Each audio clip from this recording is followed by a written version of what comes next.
प्यारे बच्चों, आज मैं मित्रता नामक निबंध के बारे में आपसे चर्चा कर रहा हूँ।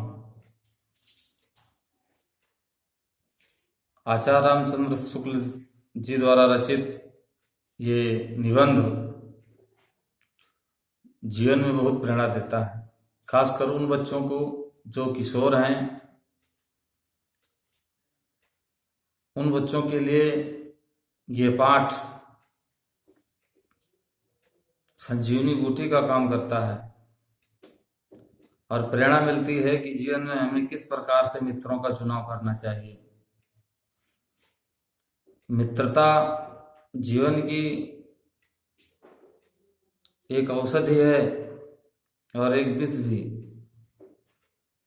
इसके बारे में एक वर्णन किया गया है, बताया गया है आचार्य रामचंद्र शुक्ल जी के द्वारा। तो आइए हम उसको सुने। उन्होंने कहा कि हम लोग कच्ची मिट्टी की मूर्ति के समान रहते हैं। यानी किशोर बालक जो होते हैं, बाल्यावस्था जो होती है, वो कच्ची मिट्टी की मूर्ति के समान होती है, जिसे जो जिस रूप का चाहे उस रूप का करे, चाहे राक्षस बनावे चाहे देवता। ऐसे लोगों का साथ करना हमारे लिए बुरा है, जो हमसे अधिक दृढ़ संकल्प के हैं, क्योंकि हमें उनकी हर एक बात बिना विरोध किए मान लेनी पड़ती है। पर ऐसे लोगों का साथ करना और बुरा है, जो हमारी ही बात को ऊपर रखते हैं, क्योंकि ऐसी दशा में ना तो हमारे ऊपर कोई दबाव रहता है और ना हमारे लिए कोई सहारा रहता है। बच्चों, प्रस्तुत गद्यावतरण में आचार्य रामचंद्र शुक्ल जी बता रहे हैं कि हम लोग कच्ची मिट्टी के मूर्ति के समान हैं। कच्ची मिट्टी जिसे चाहे जो स्वरूप दे दे, जैसे कुम्हार जो होता है, वो जैसे कहा गया है गुरु कुंभार सिख है गड़गड़। तो गुरु कुंभार जैसे घड़ा होता है कच्चा, और उसको एक मिट्टी का बर्तन बनाना होता है, कोई भी बर्तन, तो उस मिट्टी से जो है कुम्हार जो है आकार दे देता है, जैसा चाहता है वैसा बना देता है। तो किशोरावस्था भी ऐसे होती है कि जैसा मनोवैज्ञानिक भी कहते हैं कि जैसा चाहें आप वैसा उसको बना सकते हैं, गुरु और अभिभावक मिल करके। लेकिन जीवन में उनके और कारक हैं जो उनको प्रभावित करते हैं, इस मित्रता नामक पाठ में बताया गया है। तो जिसे चाहे जो स्वरूप दे दें, चाहे राक्षस बना दें और चाहे देवता, क्योंकि वातावरण में हमारा चित्त अत्यंत कोमल और हर तरह का संस्कार ग्रहण करने में सक्षम रहता है। हमारे भाव अपरिमार्जित रहते हैं और हमारी प्रवृत्ति भी अपरिपक्व रहती है। ऐसे समय में हमें ऐसे लोगों से मित्रता नहीं करनी चाहिए जो हमसे अधिक दृढ़ संकल्प के हैं, क्योंकि हम उनकी एक बात का विरोध नहीं कर पाते और सहर्ष स्वीकार कर लेते हैं। बच्चों, हम ऐसे लोगों का साथ, यानी हमें ऐसे लोगों का साथ कभी नहीं करना चाहिए जो हमसे अधिक दृढ़ संकल्प के हों। हमसे जब अधिक दृढ़ संकल्प के होंगे तो बिना हमारे ऊपर वो थोप देंगे बातों को और हमें मान लेना पड़ेगा। इसलिए हमें ऐसे लोगों से मित्रता बिल्कुल नहीं करनी चाहिए। मित्रता और किस प्रकार से होनी चाहिए, इस बात को पंडित आचार्य रामचंद्र शुक्ल जी ने बताया है। गद्यांश है, विश्वास पात्र मित्र से बड़ी रक्षा रहती है। विश्वास पात्र मित्र से बड़ी रक्षा रहती है। जिसे ऐसा मित्र मिल जाए उसे समझना चाहिए कि खजाना मिल गया। क्या मिल गया?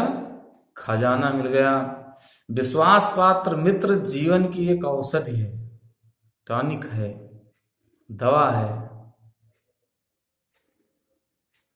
हमें अपने मित्रों से ये आशा रखनी चाहिए कि वो उत्तम संस्कारों से हमें दृढ़ करेंगे, मजबूत करेंगे और दोषों और त्रुटियों से हमें बचाएंगे। दोषों और त्रुटियों से हमें बचाएंगे। हमें अपने मित्रों से ये आशा रखनी चाहिए, हमेशा रखनी चाहिए कि वह हमारे सत्य, पवित्रता और मर्यादा के प्रेम को पुष्ट रखेंगे, पुष्ट करेंगे। जब हम कुमार्ग पर पैर रखेंगे, यानी गलत मार्गों पर पैर रखेंगे, तब वह हमें सचेत करेंगे। जब हम हतोत्साहित होंगे, तब हमें उत्साहित करेंगे। सारांश यह है कि वह हमें उत्तम पूर्वक जीवन निर्वाह करने में हर प्रकार से सहायता देंगे, हर प्रकार से सहायता देंगे। इस प्रकार से सहायता देंगे।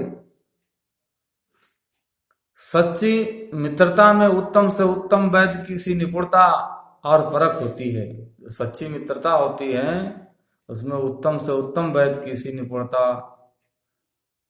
और परख होती है। अच्छी से अच्छी माता का सा धैर्य और कोमलता होती है। एक अच्छी मित्रता में अच्छी से अच्छी माता का धैर्य और कोमलता होती है। ऐसी ही मित्रता करने का प्रयत्न प्रत्येक पुरुष को करना चाहिए। बच्चों, एग्जाम में पूछा जाता है रेखांकित अंश की व्याख्या कीजिए। रेखांक अंडरलाइन रहेगा। इतना कि विश्वास पात्र मित्र से बड़ी रक्षा रहती है। जिसे ऐसा मित्र मिल जाए उसे समझना चाहिए कि खजाना मिल गया। विश्वास पात्र मित्र जीवन की एक औषध है। तो संदर्भ आएगा तो आपको वही लिखना है। प्रस्तुत गद्य अवतरण पंडित आचार्य रामचंद्र सूद द्वारा लिखित मित्रता नामक पाठ से लिया गया है, या अवतरित है या उद्धृत है। मित्रता शीर्षक है और निबंध जो है हिंदी गद्य की विधा है, उसी विधा में आपने लिखा है। बच्चों, पूछा जाता है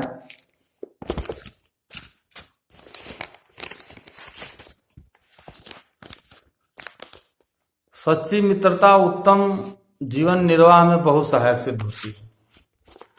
सच्ची मित्रता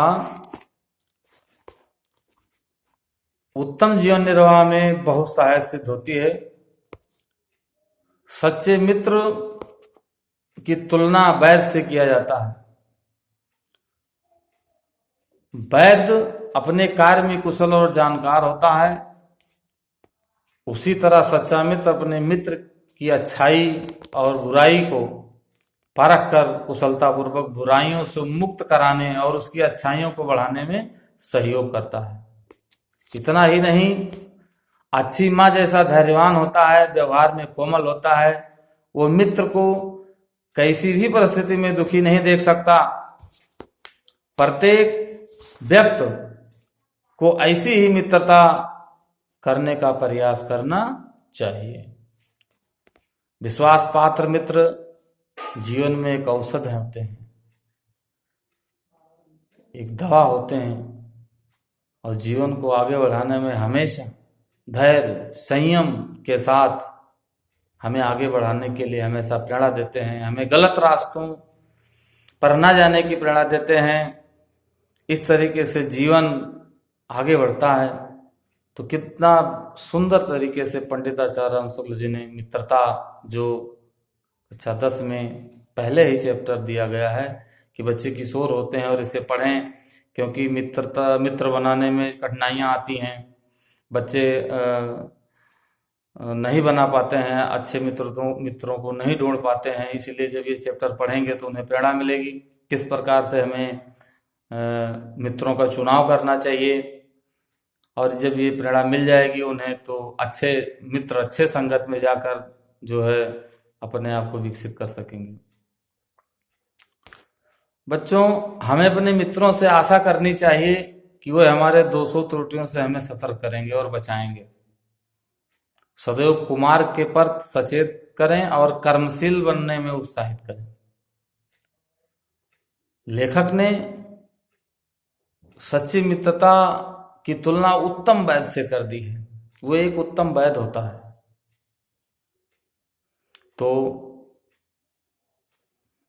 बच्चों, आगे के गद्यांश में मित्र केवल उसे नहीं कहते जिसके गुणों को तो हम प्रशंसा करें, जिसके गुणों को हम प्रशंसा करें, जिसके गुणों को हम प्रशंसा करें,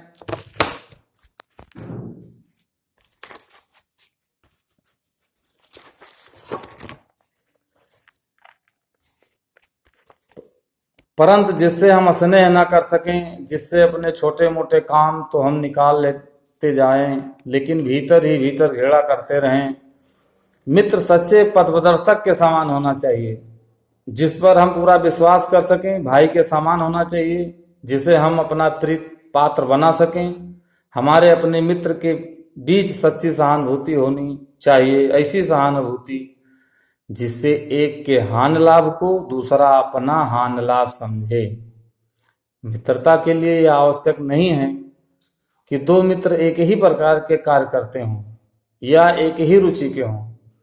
इसी प्रकार प्रकृति और आचरण की समानता भी आवश्यक या वांछनीय नहीं है। दो भिन्न प्रकृति के मनुष्यों में बराबर प्रीत और मित्रता रही है। एग्जाम में बच्चों अंडरलाइन करके मित्र सच्चे पथप्रदर्शक के समान होना चाहिए, यहां से अंडरलाइन हो रहती है, और प्रीत और मित्रता रही है। रेखांकित अंश की व्याख्या पूछी जाती है। आचार्य रामचंद्र शुक्ल जी कहते हैं कि केवल प्रशंसनीय व्यक्ति को हम सच्चा मान लें तो ये बड़ी भूल होगी। मित्रता में स्नेह होना प्राथमिक आवश्यकता है, मित्रता में प्रेम होना प्राथमिक आवश्यकता है। जिससे हम स्नेह न कर सकें वो कदापि मित्र नहीं है। भले ही उसके कई गुणों से प्रभावित होकर हम उसकी प्रशंसा करते फिरते रहें और उससे अपने अपने छोटे मोटे काम निकालते रहें, किंतु ऐसे व्यक्ति से हम मन ही मन ईर्ष्या करें, उसकी हानि की कामना करें, जिसे हम मन ही मन घृणा करते हैं, उसे कैसे हम मित्र कह सकते हैं। सच्चा मित्र तो हृदय के बहुत निकट होता है। जैसे एक पथ प्रदर्शक सही रास्ता बताता है, वैसे ही सच्चा मित्र जीवन को सच्चे मार्ग की ओर प्रेरित करता है।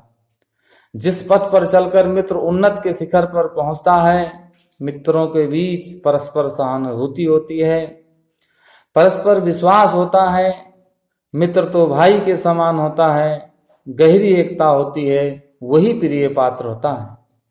अतः मित्रों के बीच इतनी गहरी सहानुभूति और प्रेम होना चाहिए कि वे एक की हानि और लाभ को अपना हानि लाभ समझें। मित्र की हानि तो अपनी हानि और मित्र का लाभ तो अपना लाभ समझना और अनुभव करना सच्चे मित्र की पहचान है। तो मित्रता के लिए रुचि की समानता या कार्य समानता आवश्यक नहीं है। इसी तरह प्रकृति में आचरण की समानता भी आवश्यक नहीं है कि जैसे एक डॉक्टर हो और एक इंजीनियर हो, तो ऐसा नहीं है कि डॉक्टर और इंजीनियर में मित्रता नहीं होगी, या डॉक्टर हो उन्हीं से मित्रता हो, इंजीनियर हो उन्हीं से मित्रता हो, ऐसा नहीं है। कार्य अलग है भले ही, लेकिन एक दूसरे के मित्र हैं और एक दूसरे के कार्यों में सहयोग करते हैं, एक दूसरे के कार्यों को देखते हैं और अच्छाइयों और बुराइयों को बताते रहते हैं। तो सच्चा मित्र क्या होना चाहिए? पथ प्रदर्शक होना चाहिए। और क्या होना चाहिए सच्चा मित्र? सच्चा मित्र स्नेही, विश्वासी, कल्याण कामना करने वाला, दुख में साथ देने वाला, उन्नत के लिए सच्चे रास्ते पर प्रेरित करने वाला आत्मीय व्यक्ति को मित्र कहते हैं। मित्र इस प्रकार से होने चाहिए। बच्चों, अगले गद्यांश में ये कोई बात नहीं कि एक ही स्वभाव और रुचि के लोगों में ही मित्रता हो सकती है। समाज में विभिन्नता देखकर लोग एक दूसरे की ओर आकर्षित होते हैं। जो गुण हम में नहीं है, हम चाहते हैं कि कोई ऐसा मित्र मिले जिससे वो गुण हो। चिंताशील मनुष्य प्रफुल्लित चित्त का साथ ढूंढता है। निर्बल बलि का और धीर उत्साही का, उच्च आकांक्षा वाला चंद्रगुप्त युक्त और उपाय के लिए चाणक्य का मुंह ताकता था। नीति विशारद अकबर मन बहलाने के लिए बीरबल की ओर देखता था। बड़ा ही सुंदर तरीके से आचार्य रामचंद्र शुक्ल जी ने बताया है गद्यांश में। कहते हैं कि मित्रता के लिए स्वभाव और सामान्य रुचि वालों में ही परस्पर मित्रता हो सकती है। मित्रता के लिए स्वभाव और समान रुचि वालों में ही परस्पर मित्रता हो सकती है, यह धारणा उचित नहीं है। ऐसा नहीं है। विपरीत स्वभाव और विपरीत रुचि की समरूपता आवश्यक नहीं होती। कुछ लोग सोचते हैं कि समान स्वभाव और समान रुचि रखने वालों में ही परस्पर मित्रता हो सकती है, यह धारणा उचित नहीं है। विपरीत स्वभाव और विपरीत रुचि रखने वालों में भी घनिष्ठ मित्रता हो सकती है। लोग विभिन्नता देखकर भी परस्पर आकर्षित होते हैं। इसका कारण अभाव है।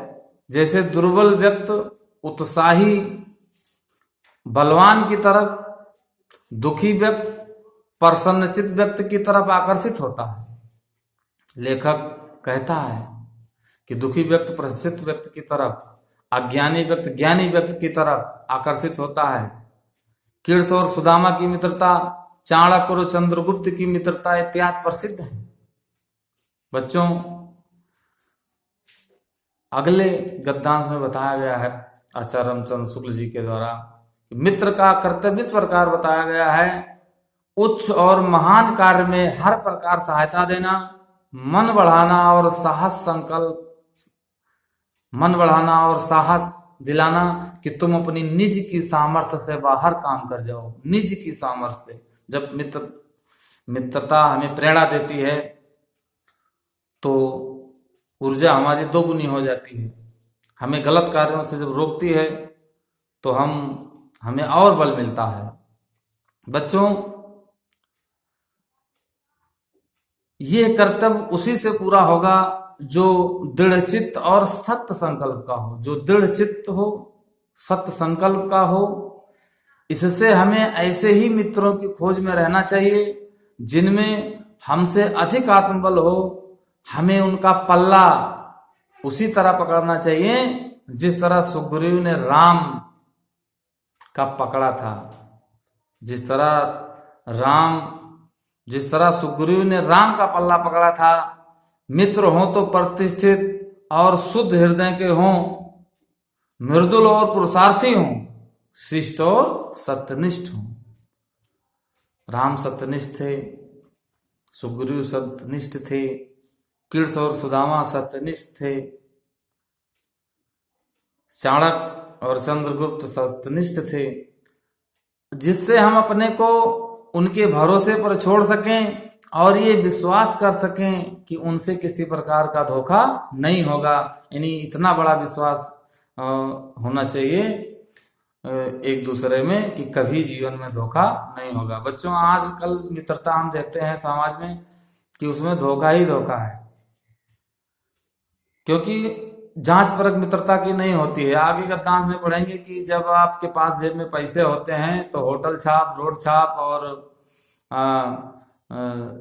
जो भी खाने पीने वाले सामान होते हैं, इस अवस्था में खासकर जो है बहुत धड़ल्ले से तेजी से मित्र बढ़ जाते हैं।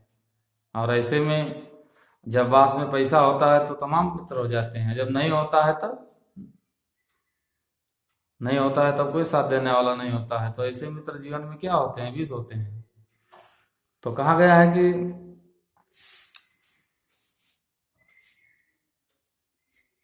ऐसी प्रीत सराहिए मिले हो तो रंग दूं, ज्यों जर्दी हरदी तजे तजे सफेदी चून।